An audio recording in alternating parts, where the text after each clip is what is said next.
الذين أنعمت عليهم غير المغضوب عليهم ولا الضالين آمين. السلام عليكم ورحمة الله تعالى وبركاته.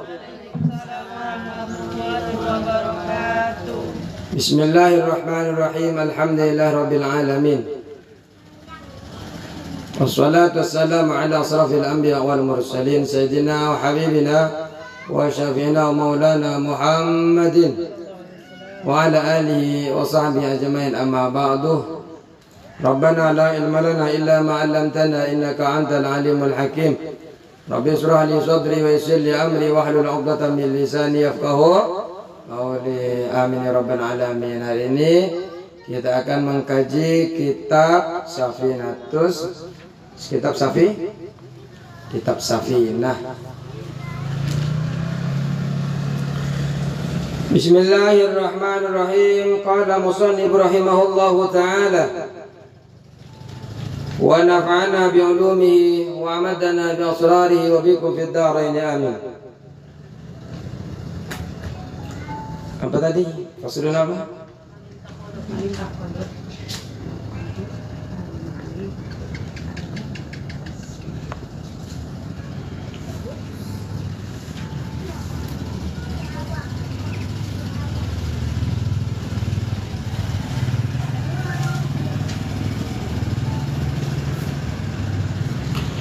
Bismillahirrahmanirrahim. Man intaqada wuduhu harum alaihi arba'atu asya'.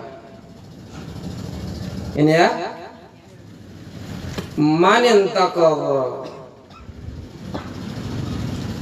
barang siapa batal, barang siapa telah batal. Man intaqada, barang siapa telah batal wudu'uhu, apa wudu'nya man, wudu'uhu apa wudu'nya man, man adapun orang, intaqadha yang batal, wudu'uhu apa wudu'nya man. Kalau bahasa singkatnya barang siapa yang wudu'nya batal, itu bahasa kerennya.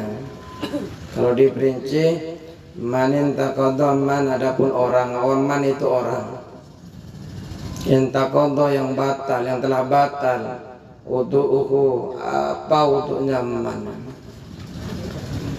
Kalau sudah wudu'nya man, wudu'nya orang itu batal, harum alaihi arba'atu asya', maka haram alaihi atas iman arba'atu asya', apa empat perkara. Barang siapa yang batal wudu'nya, maka haram empat perkara bagi dia man. Dan hadas itu ada dua, Bu, ya. Ada hadas kecil, ada hadas. Kalau hadas kecil itu yang mewajibkan kita wudu. Kalau hadas besar yang mewajibkan kita mandi. Berarti kalau sudah bicara tentang wudu, ini hadas apa, Bu? Hadas kecil. Makanya apa saja yang diharamkan bagi dia ketika sudah tidak memiliki wudu. Apa saja? Yang pertama adalah as-salatu, salat. Haram hukumnya salat. Baik sholat tersebut sholat sunnah ataupun sholat wajib. Sholat jenazah haram hukumnya.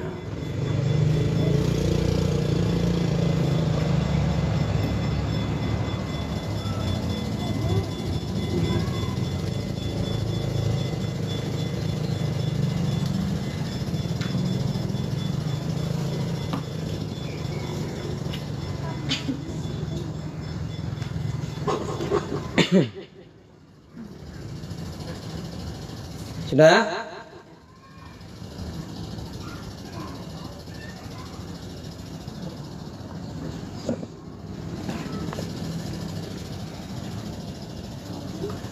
Karena ada hadis Rasulullah sallallahu alaihi wasallam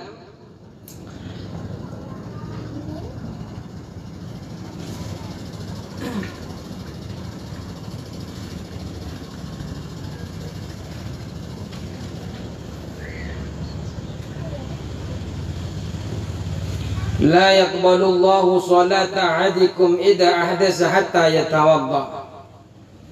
Allah tidak akan menerima salat seseorang di antara kalian jika ia berhadas hatta hingga dia melaksanakan wudu.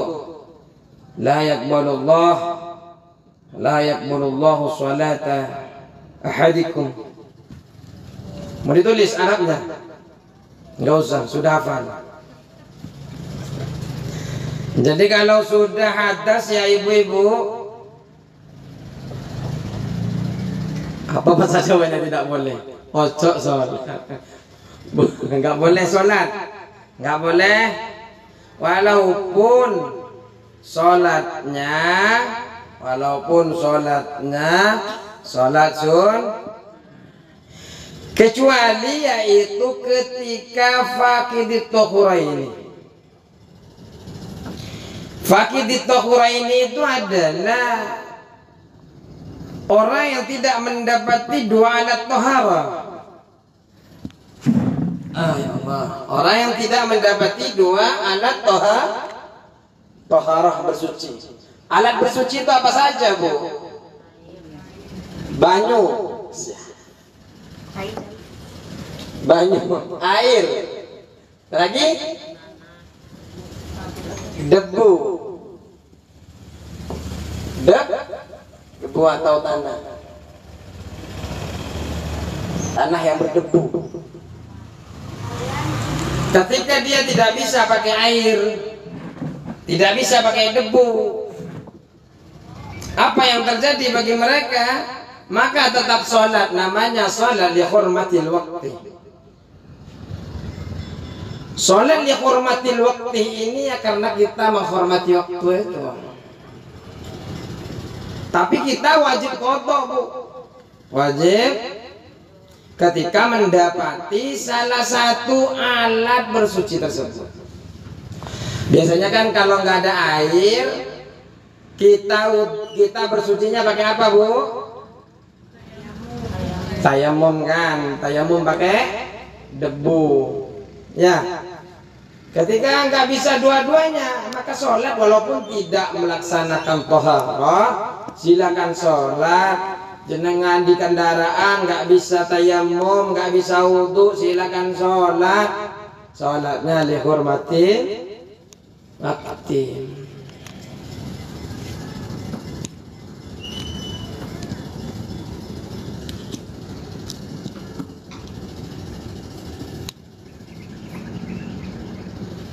Oke.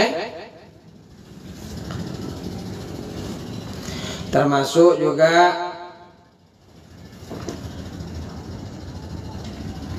dalam makna sholat adalah orang yang khutbah Jumat. Khutbah Jumat juga harus punya wudu.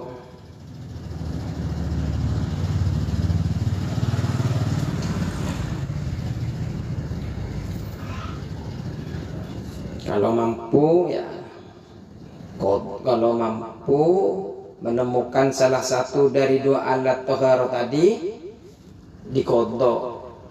Apa gunanya sholat padahal nggak ada air? Li hurmatil waqti. Inna sholata kanat 'alal mu'minina kitaban mawquta. Karena memang sholat itu sudah ditetapkan waktunya. Terus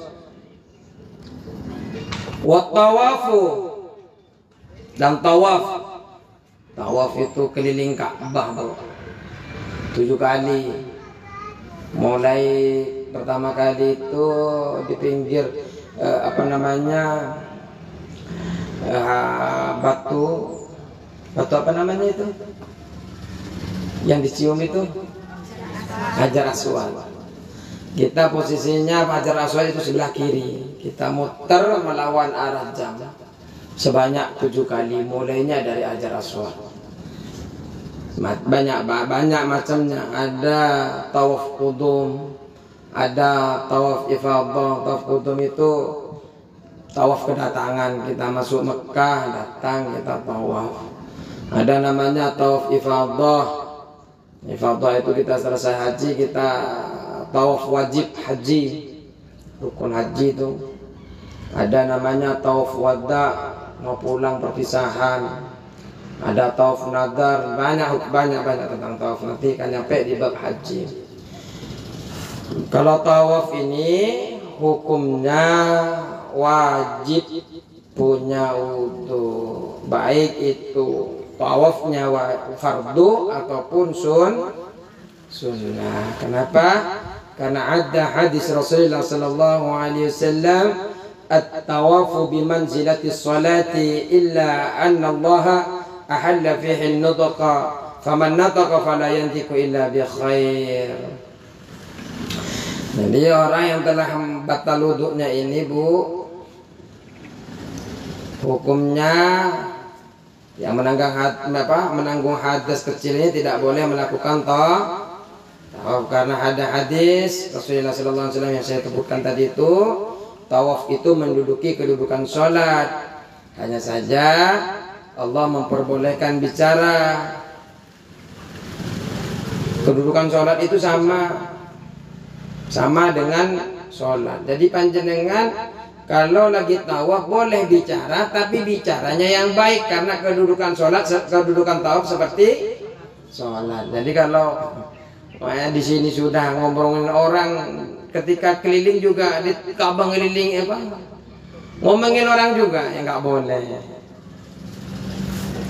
Jadi kalau sebelum berangkat umroh, berangkat haji, terapi dulu, jangan keluar dari rumah dulu. Ya, Pak, istrinya dipanggil.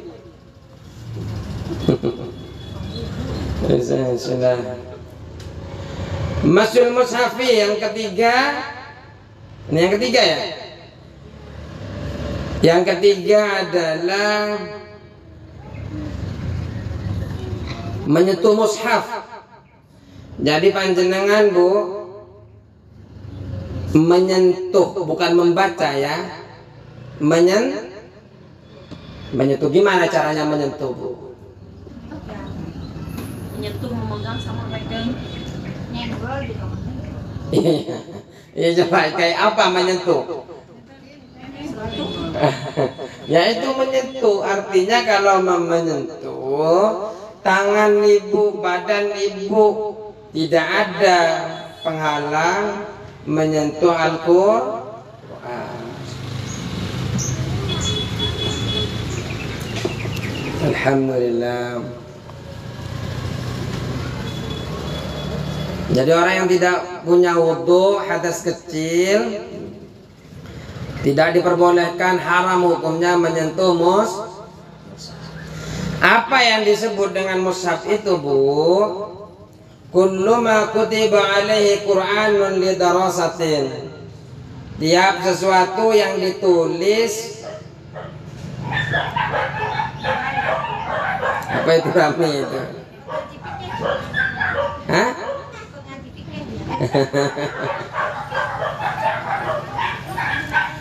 Jadi setiap benda yang ditulis Al-Quran untuk tujuan dirosah.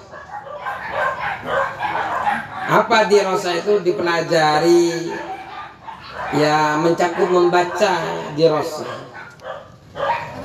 Jadi setiap benda yang ditulis Al-Quran untuk tujuan dirosah, belajar. Tambah rame.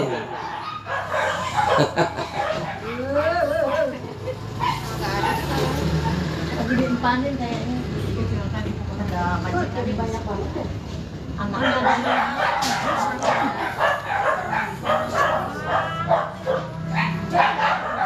Baik, lanjut.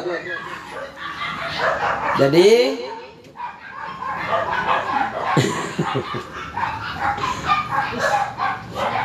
Jadi Al-Quran itu ketika ditulis di suatu benda, tujuannya dirasa untuk dipelajari, untuk dibaca, maka hukum kita memegangnya harus memiliki baik kayu, papan, kulit binatang atau kertas, itu sama aja. Dulu belum ada mushaf seperti sekarang, dulu masih ada di kulit-kulit, di batu-batu, di kayu-kayu. Kalau jenengan lihat di Afrika,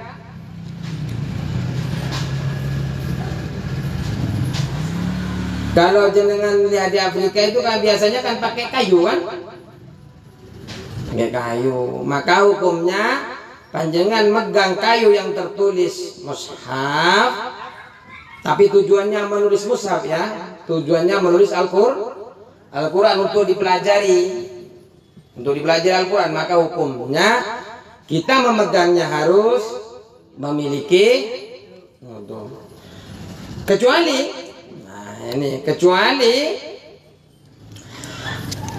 tamimah atau azimat.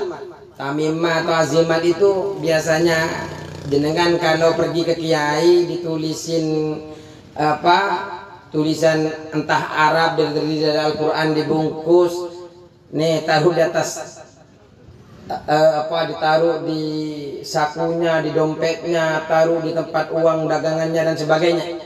Itu namanya azimat, jimat. Walaupun ada isi Al-Quran, kalau niat menulisnya itu tujuan tabarruk, mengharapkan keberkahan, maka kita memegangnya tidak perlu untuk ambil Al-Quran, untuk berwudu. Apa bedanya untuk dirasa dan tabarruk?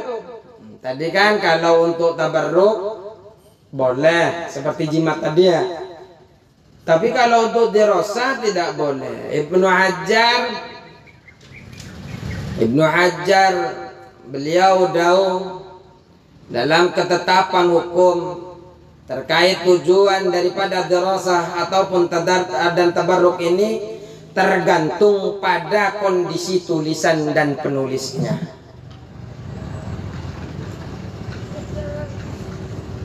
Tergantung tulisan dan penulisnya.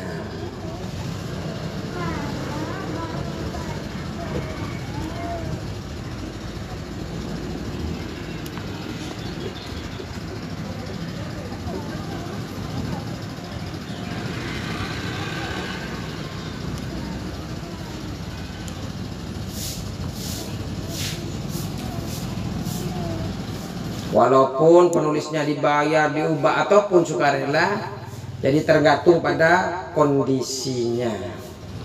Jadi gini, kalau penulisnya nulis sukarela bagi dirinya, tergantung si penulisnya.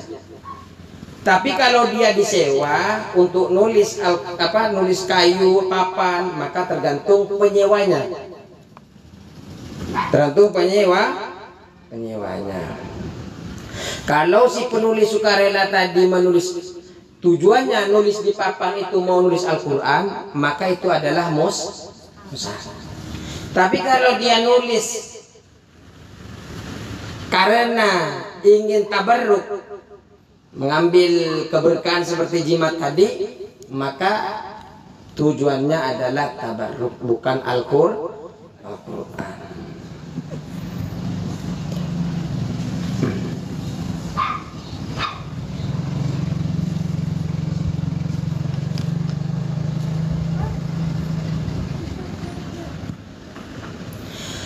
Dalam at-tibyan fi adabi hamlatil Quran diharamkan juga bagi orang yang berhadas, orang yang menanggung hadas itu menyentuh mushaf, baik menyentuh tulisan mushafnya, tulisannya disentuh haram.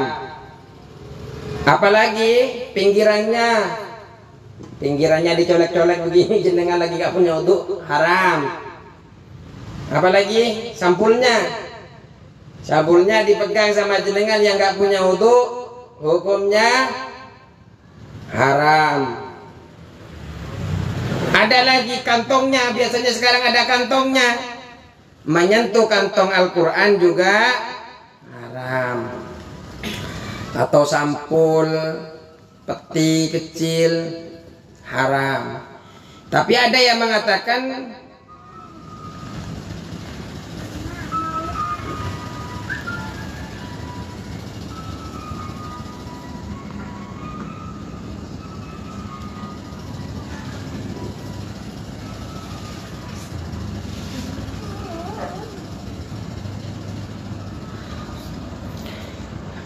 mengatakan pula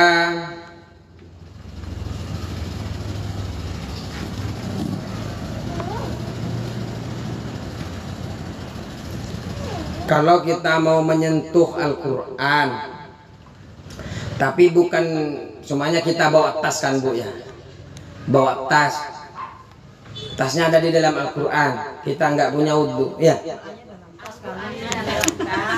Saya kebalik ya. Ya pokoknya penting paham ya Bu. Jadi mana ada tas dalam Al-Quran. Jadi kalau kebalik berarti.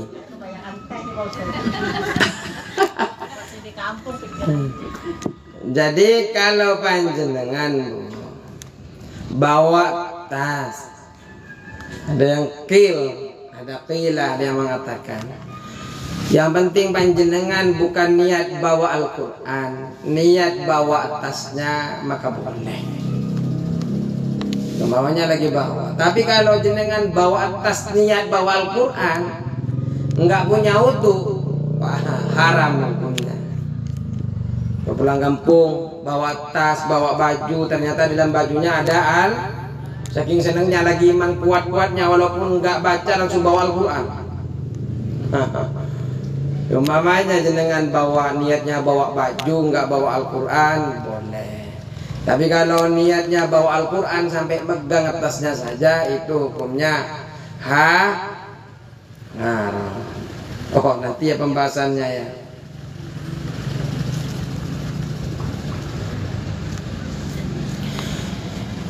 Jadi menurut Al-Imam Sobrama Malisi ini mengatakan pendapat yang dhahir menyentuh mushaf disertai menanggung hadas bukan termasuk dosa besar. Jadi sebenarnya Bu, panjenengan memegang Al-Quran menurut Sobrama Malisi ini mengatakan bahwa wadhahirun anna massahu ma'al hadasi laisa kabirah. Jadi memegang menurut pendapat dhahir bahwa memegang beserta memiliki hadas ini tidak termasuk dosa besar. Bihilafi sholati wa nahwiya, berbeda dengan sholat dan seumpamanya seperti tawaf. Ini adalah dan sujud tilawah. Fa innaha kabiratun, maka itu termasuk dosa besar. Menurut Sabramil Siwa syukri, dan sujud syukur juga. Kalau sujud syukur menurut Al-Imam Sabramil Malisi hukumnya wajib punya wudu. Untuk dulu sebelum sujud, wudhu dulu. Terus hamluhu. Jadi yang keempat, orang yang telah batal wudhunya. Orang yang telah batal wudhunya nih Bu, haram hukumnya. Orang yang hadas kecil tidak boleh membawa hamluhu, itu membawa mushaf.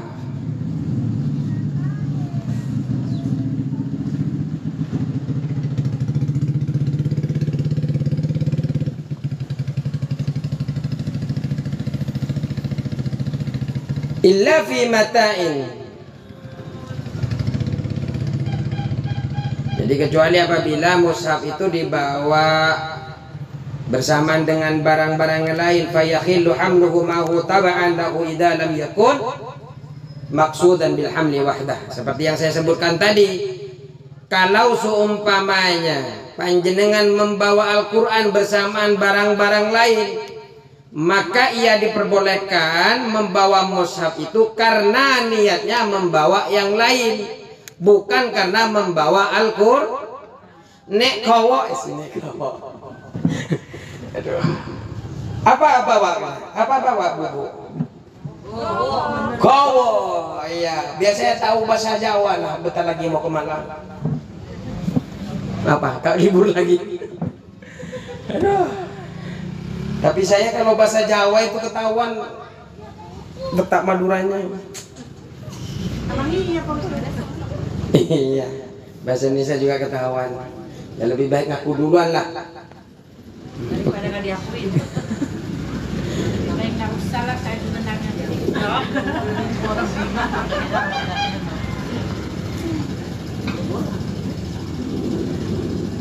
Jadi apabila kita membawa Al-Quran, mushaf, tulisan yang di dalamnya tujuan untuk tulisan-tulisan Al-Quran dibawa dengan barang bersamaan dengan barang lain, maka diperbolehkan selagi dia tidak berniat membawa Al-Quran.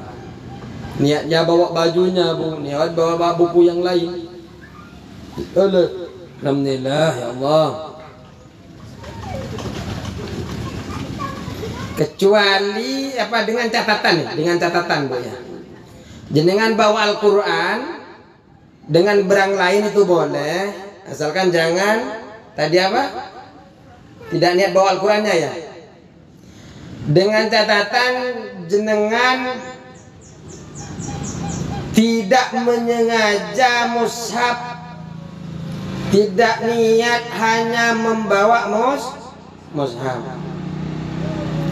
Apabila panjenengan menyengaja berniat membawa mushaf bukan barang-barang lain, menurut pendapat muktamad hukumnya haram. Kalau menyengaja membawa barang lain, tidak.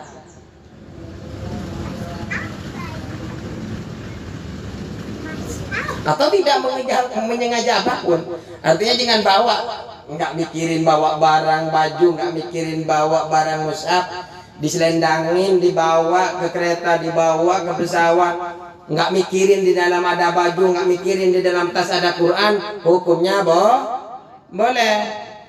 Tapi kalau panjenengan mikir, saya bawa Al-Quran ya, hukum megangnya adalah haram.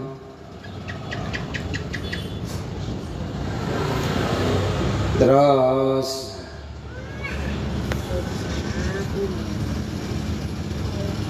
sudah ya?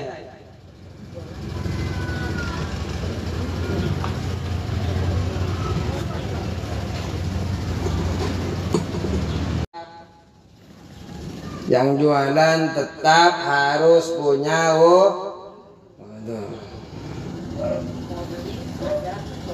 Kalau ya harus punya wudu. Kalau semua jenengan beli kan dikasih plastikan. Beli buku lain kan? Enggak beli buku lain, Ustaz, cuma Al-Quran. Ambil wudu dulu Bu. Karena jenengan yang ditakutkan adalah membawa plastiknya itu dengan niatan menyengaja jenengan membawa mushaf. Jadi kalau jenengan menyengaja niat untuk membawa mushaf, maka hukumnya haram. Hukumnya haram.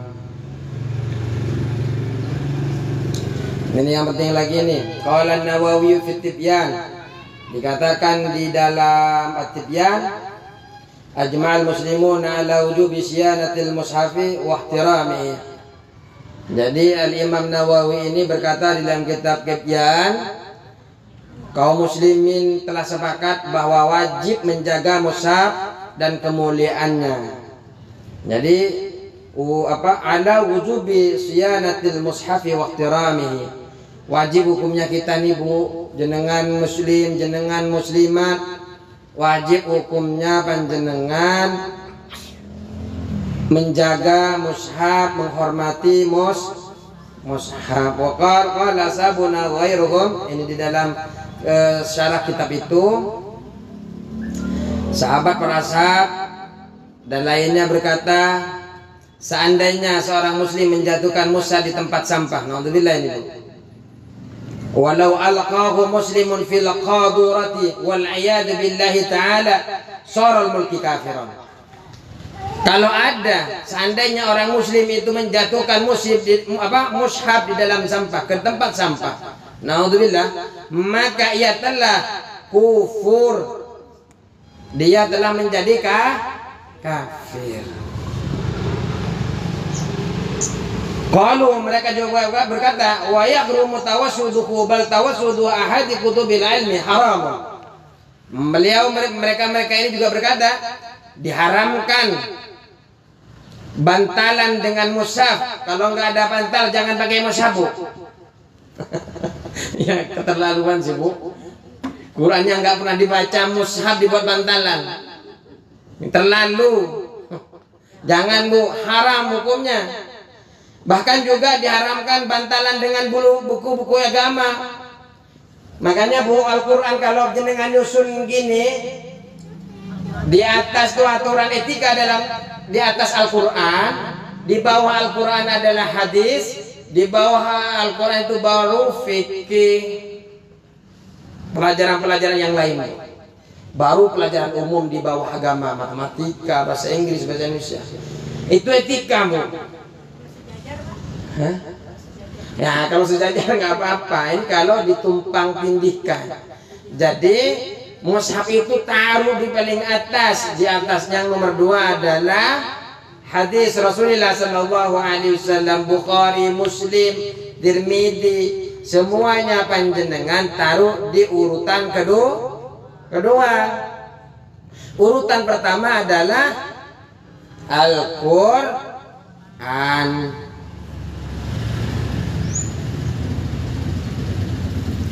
Bahkan ya, seseorang itu disunahkan berdiri karena memuliakan mushaf. Kapan? Ketika mushaf itu dibawakan kepadanya. Sumpamanya ada yang mau nganterin mushaf kepada jenengan, jenengan jangan terima duduk, disunahkan berdiri, Bu. Ya. Gimana caranya? Ya lah, ya. Jangan jenengan duduk. Kalau ustadznya datang, orang-orang alim kan begitu biasanya, Bu, karena menghormati ilmunya. Ketika kiai datang, kalau kiai datang siapapun yang berilmu kita berdiri. Lalu kecil-kecil, bapak-bapak, kiai-kiai juga begitu, Bu.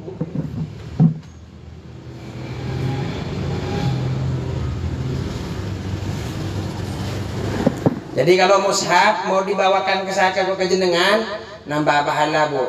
Amalkan besok-besok berdiri ya. Ketika Al-Quran dibawakan ke jenengan, Yasin, yang sebut kadang. Dulu itu Yasin itu dilempar-lempar, Bu.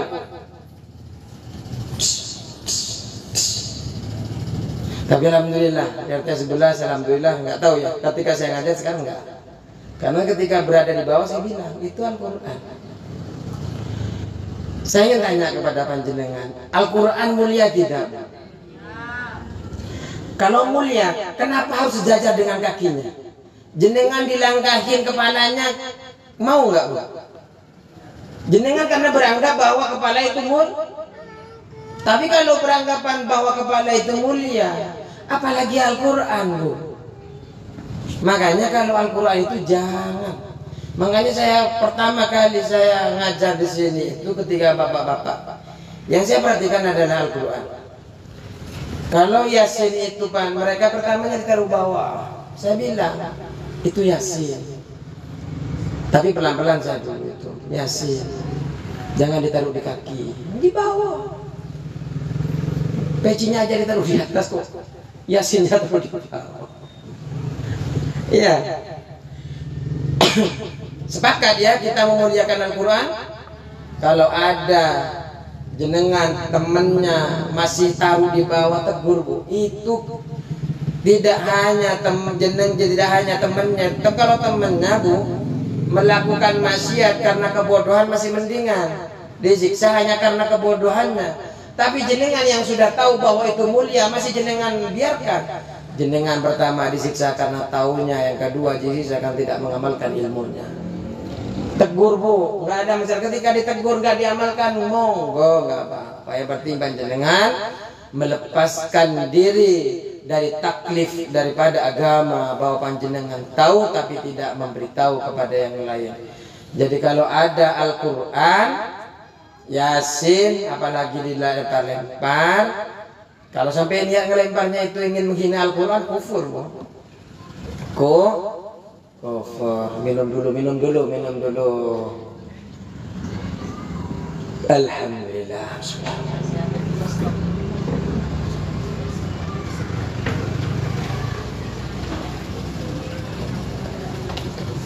Alhamdulillah, stok satu habis. Ini bukan karena gak habis ya. Ada itunya di bawah tuh. Ini betul lagi. Apa? Oleh-oleh saya sudah semua.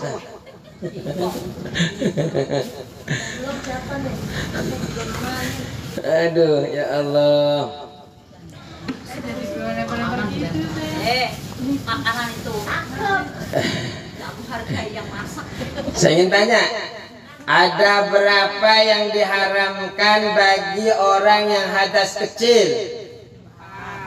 Apa ae?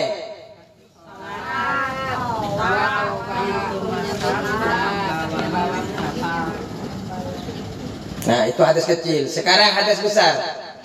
Enggak selesai, enggak apa-apa. Kita lanjutkan. Wa yukhramu 'ala al-junubi sittatu asya'a, wa yukhramu dan diharamkan. Wa yukhramu dan diharamkan 'ala al-junubi atas orang yang junub. Tahu junub, Bu? Apa junub itu? Hubungan suami istri, mimpi basah dan sebagainya, itu adalah junub. Nggak tahu, maksudnya kita fair-fairan nih. Hukum itu harus jelas. Apa, ada berapa? Sittatu asya'a, ada 6 perkara. Sittatu asya'a, ada 6 perkara.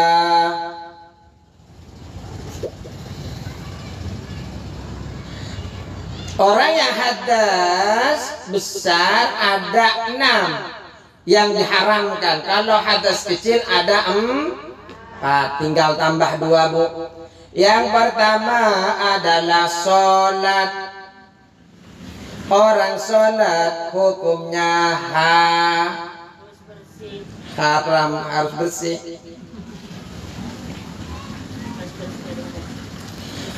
Ada hadis Rasulullah sallallahu alaihi wasallam, la yaqbalu Allahu salatan bighairi tukhurin wala sadaqatan min ghululin. Hadis Rasulullah sallallahu alaihi wasallam. Allah tidak akan menerima salat yang tidak disertai suci, dan tidak akan menerima sedekah dari harta yang haram.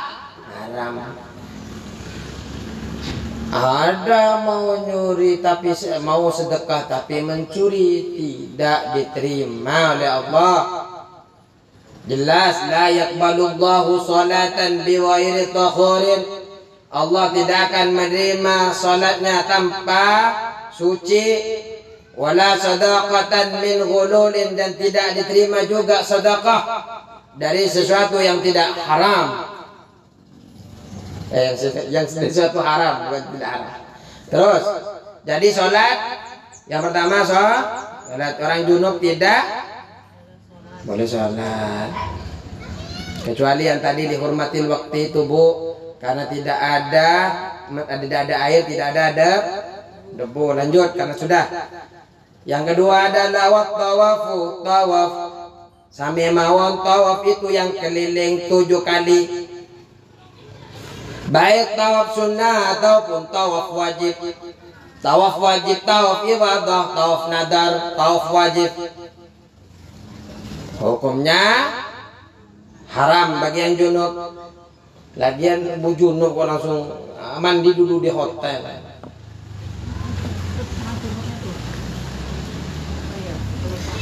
At-tawafu bil baiti salatun, tawaf di Baitullah itu adalah salat. Dianggap tawaf itu dianggap salat, sama dalam kedudukannya. Terus yang ketiga, masul musafir, megang mushaf. Menyentuh mushaf sama orang junub tidak boleh ya.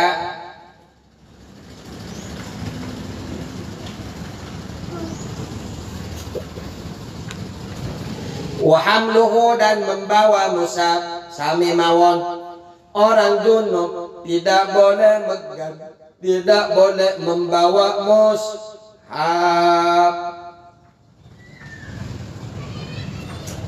Kenapa? Karena membawanya ini lebih parah daripada menyentuh.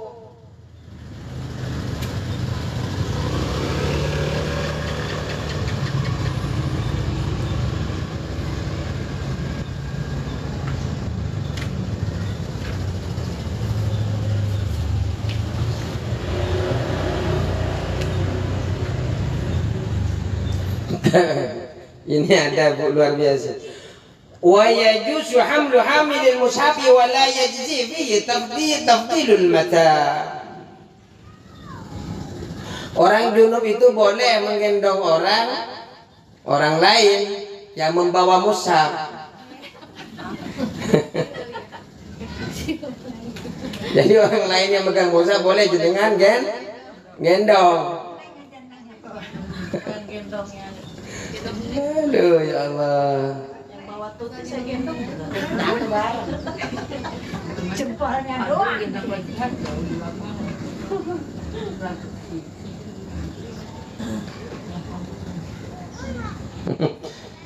Ya namanya ini. Kalau junub tidak boleh membawa ya. Sumpamanya seorang membawa mushaf beserta buku yang tidak kita bahas tadi itu dalam satu jilidan, maka hukumnya membawa dalam mushaf yang satu jilidan dengan Al-Quran itu juga sama halnya dengan membawa mushaf bersamaan dengan barang-barang lain.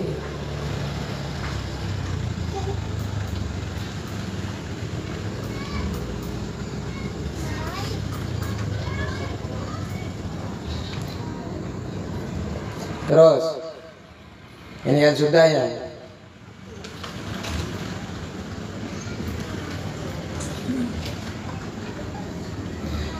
Terus apa lagi? Walubsu nih.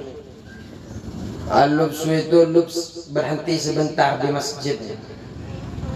Walubsu fil masjid, berhenti sebentar di masjid.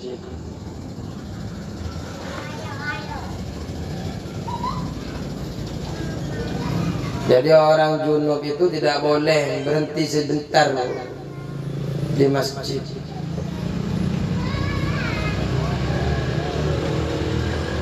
Tapi kalau melewati boleh.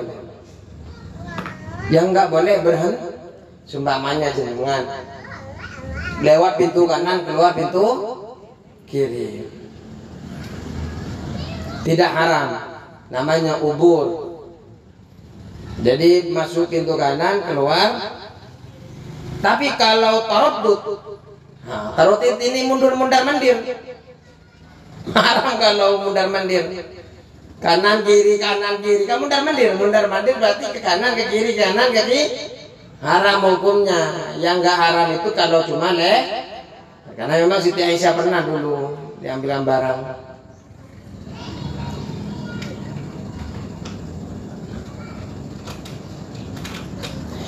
Tapi kalau sumpamanya darurat itu contoh seperti ya tertidur di masjid. Semuanya tidur di masjid kemudian mimpi junub, kan mimpi basah itu kan junub Bu. Tahu-tahu dia sudah keluar mani, maka hukumnya tidak haram. Yang penting cepat-cepat keluar. Terus lebih lepas dipercepat. Wa qiraatul Qur'ani, dan membaca Al-Qur'an. Tinggal berapa menit nih?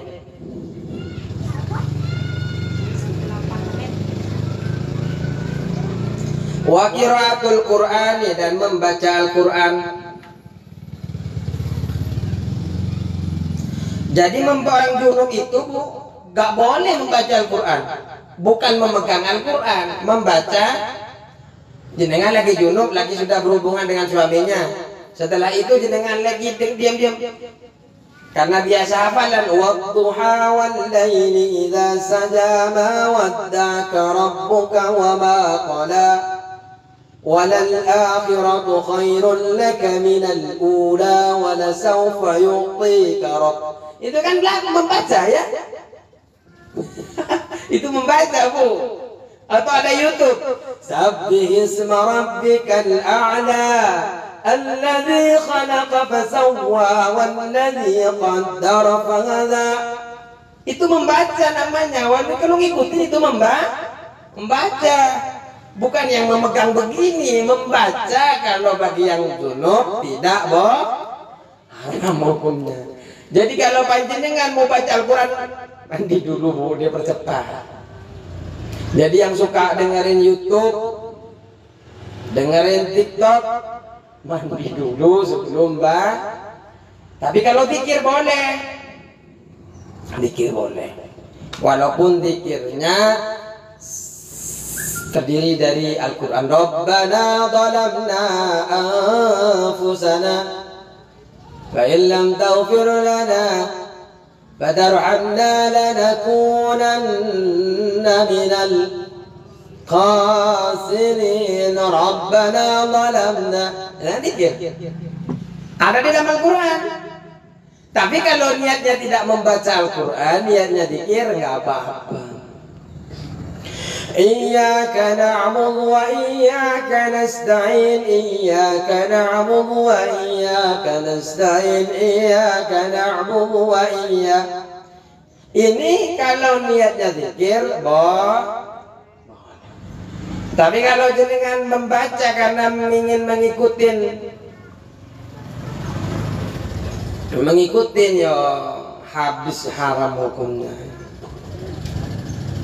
Sebenarnya ini ada orang junub itu diharamkan membaca Al-Quran dengan 7 syarat. Insya Allah kita akan membahas sebelum ini kan sudah 6 berarti ya. Sudah 6 kan? Berarti nambah apa? Membaca sama sama lubsuh, berhenti di masjid, berhenti di masjid. Minggu depan kita akan masuk kepada haid, tapi kita akan membahas dulu wa kharaja bil lafzi ma idza ajra al qira'ata ala qalbi. Ini akan kita akan wa isyaratun natiqi ghairu mu'taddin biha illa fi salasati abwabil aman. Bani nanti qiraatul Quran al-awwal ini wa syurita fi hurmatiha sab'atu syurutin. Nanti kita sebelum membahas itu kita akan membahas orang yang junub diharapkan membaca Al-Quran itu ada 7 syarat. Kalau sudah mencakup 7 syarat ini maka dia akan termasuk ke yang haram. Kemudian kita akan mempelajari juga ketika jenengan haid, ketika jenengan nifas, apa saja yang tidak boleh panjenengan lakukan. Cukup sekian. Wallahul muwaffiq ila aqwamit thoriq. Semoga apa yang kita belajar ini bisa kita mudah untuk mengamalkannya dan berkah selalu buat kita, kehidupan kita, keluarga dan semuanya. Amin Allahumma amin. Assalamualaikum warahmatullahi wabarakatuh.